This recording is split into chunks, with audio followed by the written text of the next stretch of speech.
എനിക്ക് തോന്നുന്നു ഒരുപെട്ട മലയാളികൾക്കെല്ലാം IVF എന്നുള്ള വാക്കറിയാം, ഇൻ വിട്രോ ഫാറ്റിലിറ്റി. ഇതുമായിട്ട് ബന്ധപ്പെട്ടൊരു വീഡിയോ ആണ്. ഇത് പൊളിറ്റിക്സും ജിയോ പൊളിറ്റിക്സും ഒന്നുമല്ല, പക്ഷേ അറിഞ്ഞിരിക്കേണ്ട ഇൻട്രസ്റ്റിംഗ് ടോപ്പിക്കാണ്. ഇപ്പോൾ ഒരു സമയത്ത് ലോകത്ത് ഏറ്റവും കൂടുതൽ ഉണ്ടാകുന്ന അഡോപ്ഷനായിരുന്നു. അത് കുട്ടികളെ അഡോപ്റ്റ് ചെയ്യുമായിരുന്നു. ഓർഫനേജ് മറ്റുള്ളത് കുട്ടികളെ അഡോപ്റ്റ് ചെയ്ത്, അത് ഈ തേർഡ് വേൾഡ് കൺട്രിയിൽ നിന്ന് അഡോപ്ഷൻ ഏറ്റവും കൂടുതൽ നടക്കുന്നത്. അപ്പം അത് കൊണ്ടുപോകുന്നു, അമേരിക്കയിൽ കൊണ്ടുപോയി യൂറോപ്പിൽ കൊണ്ടുപോകുന്ന ആ ഒരു സംഭവം അത് നടത്തുന്ന ചില പള്ളിയിലെ അച്ഛന്മാരും ചില ഓർഫൻ മറ്റ് ഒരു കമ്മ്യൂണിറ്റി സർവീസായിട്ട് നടത്തുന്ന ട്രസ്റ്റുകൾ ഉണ്ടായിരുന്നു. പക്ഷെ ഉണ്ടായ പുതിയ വിവരം അനുസരിച്ച് പുതിയ ലേറ്റസ്റ്റ് ഡെവലപ്മെൻ്റ് എന്ന് പറയുന്നത് ഏകദേശം 1000% ഈ IVF, അത് ഇൻഫെർട്ടിലിറ്റിയുമായിട്ട് ബന്ധപ്പെട്ട സംഭവത്തിൽ ഈ നിങ്ങൾക്കറിയാം, ഈ ഗർഭപാത്രം വാടകയ്ക്ക് ഇതിനെപ്പറ്റി ഞാൻ ഈ സ്കൂളിലോ കോളേജിൽ പഠിച്ച ആദ്യ സിനിമ കണ്ടിട്ടുണ്ട്, ഈ ദശരഥം എന്നും പറയും, മോഹൻലാൽ അഭിനയിച്ച. പക്ഷെ ഇത് ലോകത്ത് ഭയങ്കരമായിട്ടങ്ങ് വ്യാപകമായി മനസ്സിലാക്കുക. പല രാജ്യങ്ങളിലും ഇത് കൊമേഴ്ഷ്യലായിട്ട് ചെയ്യാൻ പറ്റും.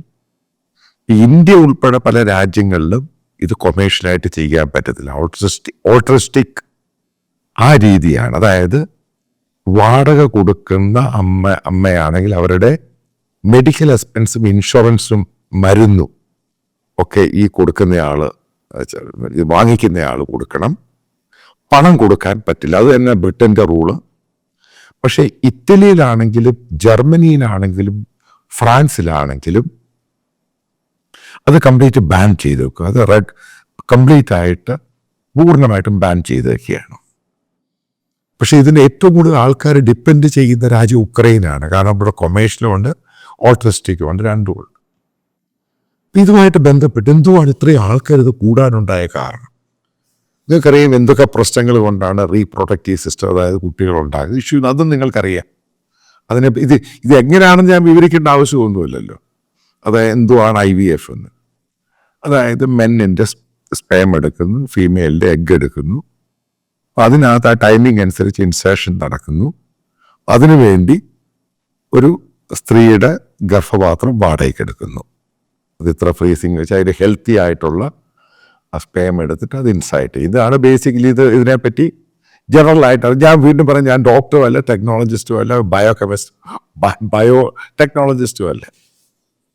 ഇതാ ഇഷ്യൂ എന്നുള്ള കാര്യവും ലോകത്ത് ഇതേപോലെയുള്ള ജനറ്റിക്കൽ ഇഷ്യൂ ആണെങ്കിലും മറ്റുള്ള ഡിസോർഡർ ആയിട്ടും പിന്നെ മറ്റുള്ള പല രീതിയിൽ മറ്റുള്ള പല ആൾക്കാർക്കും പ്രസവിക്കാൻ താല്പര്യമില്ല. അതുമായിട്ട് ബന്ധപ്പെട്ട് നയൻതാര അവരുടെ ഹസ്ബൻഡുമായിട്ട് ഒരു ഇരട്ട കുട്ടികളുടെ കാര്യങ്ങളൊക്കെ നിങ്ങൾ വായിച്ചു കാണും. പക്ഷെ ഇത്രമാത്രം ലോകത്ത് ഇത് ഇൻക്രീസ് ചെയ്യുന്നതിൻ്റെ കാര്യം എന്താ? അതായത് അതിനകത്തൊരു സംഭവമുണ്ട്, അത് നമ്മൾ മനസ്സിലാക്കേണ്ടത്. അതാണ് ഏറ്റവും പ്രധാനപ്പെട്ട കാര്യം. ഇതിൻ്റെ എക്സ്പെൻസ് വളരെ കൂടുതലാണ്. നിങ്ങൾക്കറിയാം, ഇന്ത്യയിലും ഇതിൻ്റെ എക്സ്പെൻസ് കൂടുതലാണ്. ഇന്ത്യയിൽ ഏകദേശം 15 മുതൽ 20 ലക്ഷം രൂപ വരെയാണ് ഇവിടുത്തെ എക്സ്പെൻസ്. നമ്മൾ ഇതിനകത്ത് ഈ സ്ത്രീകൾ ഗർഭപാത്രം വാടക കൊടുക്കുക, അതുമായിട്ട് ബന്ധപ്പെട്ട് ഇവിടെ കാൽക്കുലേറ്റ് ചെയ്യാം. കാരണം ഇന്ത്യ 2021 പുതിയ നിയമം കൊണ്ടുവന്ന് അത് ബാൻ ചെയ്തേക്കുകയാണ്. പക്ഷേ പണം വാങ്ങാതെ ചെയ്യുകയാണെങ്കിൽ അത് മാത്രമേ ഇന്ത്യയിൽ അനുവദിക്കുകയുള്ളൂ. അതുകൊണ്ട് പല IVFൻ്റെ പല ക്ലിനിക്സും ഹോസ്പിറ്റലും അടച്ചുപോയി. അത് യാഥാർത്ഥ്യമാണ്. കാരണം ഇന്ത്യ ഗവൺമെൻറ്റാണ് ഈ ബില്ല് പാർലമെൻറ്റിൽ കൊണ്ട് അവതരിപ്പിക്കുന്നത്. അടുത്ത ചോദ്യം, എന്താണ് ലോകത്ത് ഇത്രമാത്രം 1000% ഇത് ഇൻക്രീസ് ചെയ്യാൻ എന്താ കാരണം? ഇപ്പം എനിക്കറിയാവുന്ന പലരും ഉണ്ട് ഈ IVFുമായിട്ട് ബന്ധപ്പെട്ട പല ക്ലിനിക്കിലൊക്കെ പോയി അവരുടെ വീടും നാടും ഈ 10ഉം 20ഉം ലക്ഷം രൂപയൊക്കെ സ്പെൻഡ് ചെയ്തിട്ട് അവസാനം റിസൾട്ട് കിട്ടാതിരുന്ന പല ആൾക്കാരുമുണ്ട്. ഇതുമായിട്ട് ബന്ധപ്പെട്ടൊരു കണക്ക് നോക്കുവാണെങ്കിൽ ഒരു 100 പേര് പോവുകയാണെങ്കിൽ ഒരു 20-30% ഉണ്ടായിരുന്നുള്ളൂ ഒരു പോസിറ്റീവ് റിസൾട്ട്. പിന്നെ നിങ്ങൾക്കറിയാവുന്ന വസ്തുതയാണ്, ഇത് റിസൾട്ട് പോസിറ്റീവ് ആണോ അല്ലയോ എന്നാൽ തന്നെ ഈ കപ്പിൾസ് ഒന്നും ഇത് പുറത്ത് പറയത്തില്ല. അത് ഈ ആശുപത്രിക്കാരന് വലിയ ഇതുമായിട്ട് ബന്ധപ്പെട്ട് ഞാൻ 2015 തെഹൽക്കയിലൊരു കവർ സ്റ്റോറി, ഇത് ഭയങ്കര തട്ടിപ്പും വെട്ടിപ്പോയി നടന്നുകൊണ്ടിരുന്നത് ആശുപത്രികളിൽ. കാരണം ഒരു ഡോക്ടർ ഗൈനക്കോളജിൽ ഡിപ്ലോമ എടുക്കുന്നു, ഈ സംഭവം തട്ടിക്കൂട്ടുന്നു. ഈ വരുന്ന പേഷ്യൻസ്, അതായത് കപ്പിൾസിനാണെങ്കിൽ 10-20 ലക്ഷം രൂപ കൊടുത്തിട്ട് അവസാനം 20% പോലും റിസൾട്ട് ഇല്ലാതെ പണം മുഴുവനും പോയ ആൾക്കാരെ പലരെ എനിക്കറിയാം. കാരണം അതുമായിട്ട് ബന്ധപ്പെട്ട് ഞാൻ റിസർച്ച് നടത്തിയത്, പല കപ്പിൾസിനെയും പോയി കണ്ടതാണ്. പക്ഷെ ഇപ്പോഴത്തെ സംഭവം അതൊന്നുമല്ല. കാരണം ടെക്നോളജി വളരെ അഡ്വാൻസ്ഡ് ആയി. ഇതിൻ്റെ അകത്ത് റിസൾട്ട് ഏകദേശം 90% സക്സസ്ഫുള്ളാണ്. അതാണ് ഇത്രമാത്രം കൂടാനുണ്ടായ കാരണം. ഇപ്പം നിങ്ങൾക്കറിയാം, ഈ സെയിം സെക്സ്, ആണുങ്ങളാണെങ്കിൽ ആണുങ്ങളും മറ്റു പെണ്ണുങ്ങളും ഇങ്ങനെ സംഭവങ്ങൾ നിങ്ങൾക്കറിയാം.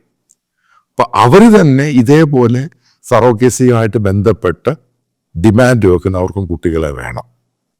ആ വാക്കുകൾ ഞാൻ ഇപ്പോൾ ലെസ്ബിയൻ ആണെങ്കിലും ഹോമോസെക്ഷൽ ആണെങ്കിലും അവർക്കും കുട്ടി. അപ്പം അത് രണ്ടും കൂടെ ക്ലബ്ബ് ചെയ്യുകയും ടെക്നോളജി അഡ്വാൻസ്മെന്റ് വരികയും അത് പല രാജ്യങ്ങളും ഇത് കൊമേഴ്ഷ്യലായിട്ട്, അത് ഉക്രൈൻ ആണെങ്കിലും പല രാജ്യങ്ങൾ, കസക്കിസ്ഥാൻ, പഴയ റഷ്യൻ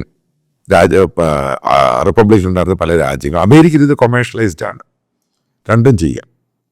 അപ്പൊ അമേരിക്കയിലൊക്കെ ഉണ്ടായേക്കുന്നത് 2023-24 ഏകദേശം 8% ഇൻക്രീസ് ചെയ്തേക്കുന്നത്. അതായത് സർവീസിയായിട്ട് കുട്ടികളെ എടുക്കുന്ന കാര്യത്തിൽ. ഇതിൻ്റെ മറ്റൊരു യൂറോപ്പിലെ ഡെസ്റ്റിനേഷൻ എന്ന് പറയുന്നത് UK ആണ്.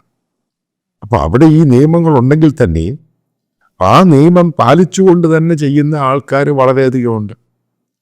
അപ്പൊ അവിടെ ഈ സിറ്റിസണിന് അതിൻ്റെ റൈറ്റ് ഒന്നുമില്ല. കാരണം അവിടെ കിട്ടുവാണെങ്കിൽ, അതായത് ഗർഭപാത്രം കൊടുക്കാൻ കിട്ടുന്ന ഇതാണെങ്കിൽ അവരത് അക്സെപ്റ്റ് ചെയ്യാൻ തയ്യാറാണ്. ഇപ്പൊ പല രാജ്യത്തിനും പല രീതികളാണ്. ഇപ്പൊ ഇന്ത്യയിലാണെങ്കിൽ അതിന് ഇന്ത്യയുടേതായിട്ടൊരു രീതിയുണ്ട്. ഇപ്പൊ പറയാൻ പോകുന്നൊരു സംഭവമുണ്ട്. ഈ പറയുന്ന സെക്ഷൽ പ്രശ്നങ്ങളുള്ളവർ, അപ്പം അതുമായിട്ട് ബന്ധപ്പെട്ട് ഒരു വലിയ ടോപ്പിക്ക്, കാരണം ഇതുമായിട്ട് ഞാൻ സ്റ്റഡി ചെയ്തൊരു സംഭവം നേരത്തെ. എന്തുകൊണ്ടാണ് ഇത് ഉണ്ടാകുന്നതിൻ്റെ കാരണം നമ്മുടെ ലൈഫ് സ്റ്റൈലാണോ? ഈ ബൈക്ക് ഓടിക്കുന്നവർ ശ്രദ്ധിക്കേണ്ട ഒരു കാര്യമാണ്. ഡോക്ടർ പറഞ്ഞൊരു സംഭവമാണ്. ഈ ബൈക്ക് ഓടിക്കുമ്പോഴേ നമ്മൾ ഈ ആണുങ്ങളുടെ കാര്യമാണ് ഈ പറയുന്നത്. ഈ ഗൾഫിലുള്ളതിൻ്റെ ഹീറ്റ്, അതായത് ചൂട്, നമ്മുടെ റീപ്രൊഡക്റ്റീവ് സിസ്റ്റത്തെ ബാധിക്കാൻ സാധ്യതയുണ്ട്. അങ്ങനെ ഇതിൻ്റെ സെമൻ്റെ കൗണ്ട് കുറയുമെന്ന് അന്നത്തെ ഒരു റിസർച്ചുമായിട്ട് ബന്ധപ്പെട്ട് ഒരു റിപ്പോർട്ട് ഞാൻ കണ്ടിട്ടുണ്ട്. കാരണം ഒരു ആധികാരികമായ റിപ്പോർട്ടാണ്. അപ്പം അതുകൊണ്ടാണ് കൂടുതൽ അറബ്സ്, കാരണം അവർക്ക് ഇതുമായിട്ട് ബന്ധപ്പെട്ട് വലിയ പ്രശ്നം. കാരണം അവിടുത്തെ ടെമ്പറേച്ചർ വലിയ ഹൈ ആണ്. അപ്പം അതും ഒരു ഘടകമാണ് ഈ ചൂടെന്ന് പറയുന്ന സംഭവം. അപ്പോൾ പല ഫാക്ടേഴ്സ് ഉണ്ട്. അതിൽ ചില ഫാക്ടേഴ്സാണ് ഞാൻ പറഞ്ഞത്. അതുമായിട്ട് ബന്ധപ്പെട്ട് ഇപ്പോൾ 100 കാര്യങ്ങൾ എടുക്കുകയാണെങ്കിൽ പല കാര്യങ്ങളുണ്ട്. അപ്പം ഇതിനകത്ത് മലയാളികൾ ഏറ്റവും കൂടുതൽ ബൈക്ക് ഉപയോഗിക്കുമ്പോൾ ശ്രദ്ധിക്കേണ്ട ഒരു കാര്യമുണ്ട്. ഇങ്ങനൊരു സംഭവം ഉണ്ട് ഇതിനകത്ത്. അതിന് ആ ഒരു പച്ചമലയാളത്തിൽ ഞാൻ പറയാൻ താല്പര്യമില്ല. പക്ഷേ ഇതിന് സയൻറ്റിഫിക്കായിട്ട് പ്രൂവ് ചെയ്ത സംഭവമാണ്. അപ്പം ഞാൻ കൺക്ലൂഡ് ചെയ്യുകയാണ് പാർട്ട്. അതായത് ഇത് ഗ്ലോബലായിട്ട് ഇത് 1000% വർധനമെന്ന് പറയുന്നത് ഇത് വല്ലാത്ത വളർച്ച. അതായത് മനസ്സിലാക്കി തിരിച്ചിങ്ങോട്ട് അഡോപ്റ്റേഷൻ, ആ സംഭവം പൂർണ്ണമായിട്ടും ഇല്ലാതാകാൻ പോവുകയാണ്. അത് ഓർഫനാണ് മറ്റുള്ള കുട്ടികൾ. അതിനേക്കാളും അവർക്ക് അവരുടെ കുട്ടികൾ ഇതേപോലെ വാടക ഗർഭപാത്രം കൊടുത്ത് എടുക്കാൻ സാധിക്കുവാണെങ്കിൽ പിന്നെന്തിനാണ് അഡോപ്റ്റ് ചെയ്യേണ്ട ആവശ്യം? അഡോപ്റ്റേഷനകത്ത് പല രാജ്യങ്ങളും പല നിയമങ്ങളും പല രീതിയിൽ കൊണ്ടുവരും. അതൊരു വികൃത കോലമാക്കി മാറ്റി. എല്ലാം കൂടെ ചേരുമ്പം മനസ്സിലാകേണ്ടത്, ഇപ്പോൾ പുതിയ ജനറേഷനും പുതിയ ആൾക്കാരും പ്രസവിക്കാൻ താല്പര്യമില്ലെങ്കിലും അവർക്ക് ഈ രീതിയിൽ IVF രീതിയിൽ പോയി കുട്ടികളെ എടുക്കുക, വളർത്തുക, അതിനോട് താല്പര്യം കൂടി. അതൊരു ചേഞ്ച് ഓഫ് ലൈഫ് സ്റ്റൈലിൻ്റെ ഭാഗമായിട്ട് മാറുമ്പോഴാണ് ഇതിനകത്ത് 1000% വർധനവ്. നമ്മളൊരു ആ പോയിന്റ് വളരെ ശ്രദ്ധിച്ച് മനസ്സിലാക്കേണ്ടതാണ്. കാരണം അതിനോട് ആൾക്കാർക്ക് താല്പര്യം കൂടുന്നു. അപ്പോൾ താല്പര്യം കൂടുമ്പോൾ അത് റിഫ്ലക്റ്റ് ചെയ്യുന്നത് മറ്റൊരു വലിയ മെഡിക്കൽ ഇൻഡസ്ട്രി ആയിട്ട് ഇതങ്ങ് മാറുകയാണ്. അപ്പം വരാനുള്ള സമയത്ത് ഇന്ത്യയിലും ചിലപ്പം ഈ ബില്ല് വീണ്ടും റിവ്യൂ ചെയ്യാനുള്ള സാധ്യത കൂടുതലാണ്.